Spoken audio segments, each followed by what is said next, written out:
All right, on this episode of Bowks Talking Bouts, excited to be speaking with an individual. It was quite the big fight going at Parus Fight Championship. It is a bantamweight title collision. We have Jesse Arnett and Denis Lavrentyev getting out there and getting at it, testing skills, and always fun to be talking to Jesse and welcoming him back onto the show once again. How are you doing there, man? How's everything going out there? I'm good, brother. Thanks again for having me. We're back out here in the desert, third time this year. Looking to get the victory next Saturday night against a game opponent. Super excited and super ready for the task at hand. Yeah, I mean, you mentioned going back to the desert. It seems like there's like that level of comfortability you have over there at this point, like being there multiple times and everything. Like, are you feeling that compounded kind of comfortability? And as far as like, you know, the guys to train with, you know where to go to get in like the great work. Is there that, I guess, almost learning curve with being out there and getting more acclimated each time? Yeah, for sure. Like, quite the time change. However, MTK, Global MMA, my main man Carl, he has a gym out here, and we are taking care of every single time. And like you just said, each time I get out here, it feels like home. Takes a couple of days to get used to the time change. We come out early, and then we've been here 4 days, so I'm starting to feel real good. And 6-7 days to weigh-in, and we're a week out, so things are good. Yeah, and you were getting in some great work there in South Florida from what I was noticing too. Like, I mean, I love following you on social media in general, but just seeing all the different photos and the updates with guys like, you know, Robbie, Lawler and Nate Marquardt and everything like that. Can you talk about the quality of work you were able to get in at, you know, a world-class facility like Sanford MMA? Yeah, good times in Florida. Can't say enough good things about Sanford MMA. Henry Hoof is a good dude, and yeah, just being around that room gave me lots of confidence. A lot of good training partners there, and it was a good time. I managed to rattle all those fights off, doing good work in Canada. It was nice to finally get down to an actual camp and get some MMA, and every day we were doing mixed martial arts training, where in Canada, sometimes I'd have to struggle to get partners or do jiu-jitsu, boxing, wrestling. Well, I didn't do much wrestling. And then it was a struggle sometimes putting it together. So it was nice to have full-blown mixed martial arts training. And yeah, being around Robbie, Lawler, and my man Nate Marquardt is actually coming out to corner me. Curtis DeMars is here to corner me. My boy Tyler Wellen, he's at the UAE Warriors tonight. He's helping me dial in and get on weight for next week. So my brother's actually flying out, so we got a great team here.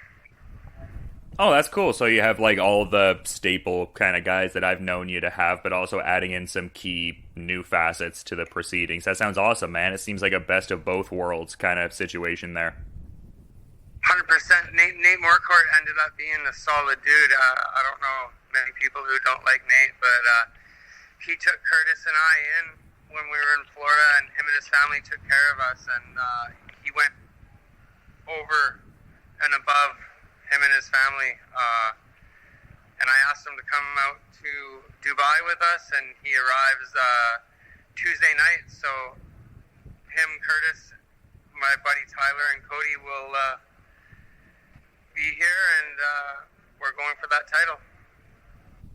Yeah, and you mentioned just like how sometimes in Canada the training dynamics can be, you know, far less than ideal, we'll say, and just, you know, the hindered ability to get in the wrestling. Like, how great was it to, you know, be involved in those like Wednesday morning wrestling kind of excursions and stuff like that? I imagine it was thrilling for you, being that that was your, you know, base style and what initially got you into the martial arts kind of lifestyle. I knew this going in, but like, I'm very good at boxing, jiu-jitsu, wrestling, but I wasn't very good at putting them together. So this time I learned how to put it together a little better. Even the coaches there said I was good at all of them individually, and I knew this. So I'm putting it together better than I ever had now. My jiu-jitsu's strong, my stand-up's strong. If anything I was lacking early on in camp there, it definitely was the wrestling. I was having trouble holding them down. A couple times I would get stuck on the bottom and have trouble getting up, but we fixed a couple things early. I had some great partners there, and I'm getting up off the floor no problem. Ray Borg didn't out-wrestle me necessarily last time. He out MMA'd me. He got under my punches, and then he stopped with the ground and pound, and he started holding me down, smothering me, and I was having trouble with the escapes. Now I'm able to tweak these small areas and get up if the Russian does manage to get me there, which I don't think I'll get stuck there next Saturday night. But we tweaked a few things, and then, understanding where I'm strong. I have a wrestler base. However, I'm long, tall. I'm a good striker, and maybe I can use my wrestling in reverse, and I have really good jiu-jitsu. So I'm definitely looking forward to next Saturday night and plan on raising gold. Yeah, well, I mean, the skill level in the boxing is very much there. I think that growth is evident in anyone that's followed your career there for sure. And it's kind of curious you said that, because I was having a conversation with some friends the other day about just like the transferability with, like, say you have like the strong wrestling base, you have the work ethic that goes along with it, and that can translate to shoring up some of the other skills and other facets of MMA. Is that like a characterization you also share? Like, how much of that wrestler mentality allows for that kind of, like, I guess, expedited, rapid growth in some of the other parts of mixed martial arts? That's a great question, and 100%. Maybe I don't use my wrestling all the time, but I have wrestling mentality, and that's what's given me such a long career. I pick up this win next Saturday. I've won 16 of my last 19 fights against high-level competition. It's that longevity through wrestling that's taught me how to go to practice, show up on time, do the work, and then it transferred over into boxing. And jiu-jitsu guys, I love them, but they're lazy, right? So it's if you work hard in jiu-jitsu and you come from a wrestling background, you can often do well. And then I like boxing gyms because those guys work hard like wrestlers. And I'm excited for this one. That was a good question. Wrestling mentality going forward, whether we're striking, grappling, kickboxing, it's wrestling mentality. Yeah, and I mean, you mentioned the MTK influence earlier. Like, it seems like that's been really, giving you some great looks as of late. Like, I mean, being on a card with like Sergey Haratonov and Fabio Maldonado getting out there, guys who have a certain level of name value within the space there. Can you kind of talk to the, I guess, benefits of having MTK in your corner there and having these platforms to showcase your skill? Because, I mean, you're a world-class guy and you deserve these kind of world-class platforms, I think. So can you speak to the MTK aspect of all that? I appreciate that. Yeah, like last summer I was not sure what I was doing, and my buddy Greg reached out to his friends in Serbia. He got me hooked up with MTK, and man, look, I've had 4 fights in less than a year, and literally traveling around the world during this pandemic, or whatever they want to call it, and getting a lot of great experiences here. Third time to the Middle East. MTK has been great. Marcelo, Rizvan, Carl, everybody here. MTK is bigger over here, actually, in Europe and in the Middle East. So I'm feeling the love, and high-profile matchups, man. I just fought Ray Borg. Straight up, that guy's the best guy I've ever been in there with. Probably the smartest fighter I've ever been in there with, and he taught me a lot. I learned a lot about myself. I know from the partners I had in Sanford that how good Ray was, because I was doing very well there against guys that are in the UFC at 135 and 145 pounds. So I know what level I'm at. Yeah, well, I think... But MTK is spot on. Yeah, I think in the context of that Ray Borg fight, I mean, I think you really did show your skill level. I mean, it's not like the ideal outcome in the sense of like the win or loss binary, but like actually watching just what's going on as the fight progresses. It's like you really see where your level's at, and it's cool you had that sort of experience training at Sanford where it's like further compounded almost. But I wanted to kind of touch on that part of it because I noticed the photo with Michael Chandler there, and you both are getting ready to scrap on the same day there. Like, how much benefit is there to being in the room with somebody, as much as in many regards MMA is individual sport as far as getting out there and, you know, doing the damn thing as it were, but just in terms of like being in the room with someone who's also preparing to, you know, compete on the same day. It seems like that iron sharpens iron kind of adage, I would think. Yeah, 100%. If anything, that 6 weeks that I had in South Florida has given me a lot of confidence. It was super cool to be in a room with Robbie, Lawler, Michael Chandler. There's so many guys there. Everybody's working hard. Everybody has the same goal. There's no ego. Everybody's happy every day. It was great to be in that environment. And yeah, Chandler's got a tough fight with Gaethje. Robbie Lawler fought Diaz early in my camp there, and both good guys. For my confidence level, it felt good to be around these world beaters, and excited to be a part of the squad.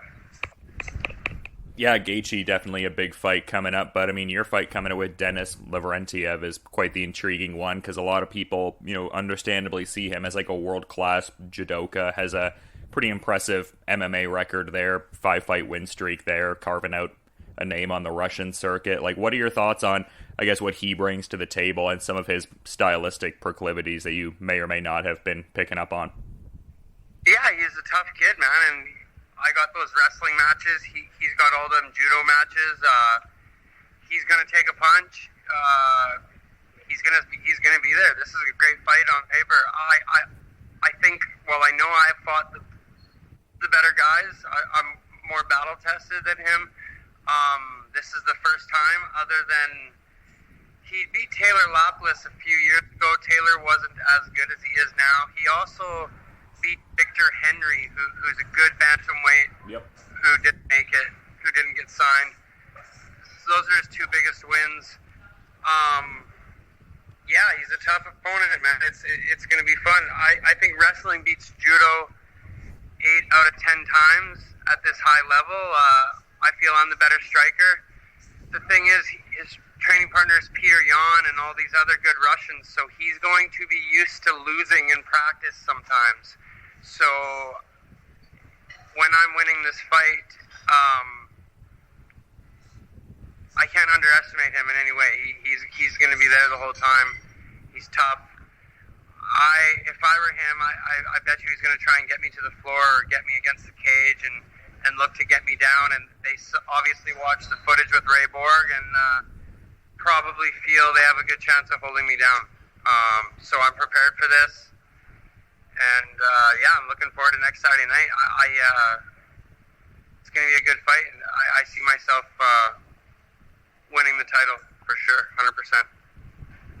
Yeah, and that was going to be like one of my last sort of questions there, because as long as I've followed your career, I've always known you to be quite the belt collector there. I mean, looking like a young Ultimo Dragon out there. Like, how much would this championship rank in terms of just the belts you've collected in your career? Or do you not have like a hierarchy in that sense, and each moment capturing a title is its own unique, special kind of moment? To be honest, this would be this is the biggest fight for me.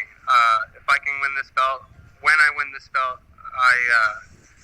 I would be satisfied with my career. I don't know how many fights I got left, to be honest. I'm excited for next Saturday night, and this would definitely be a stamp on the resume, and it's a big event over a big opponent. Definitely ranks up there as one of my biggest wins. I'm excited to get in there and showcase my skills again.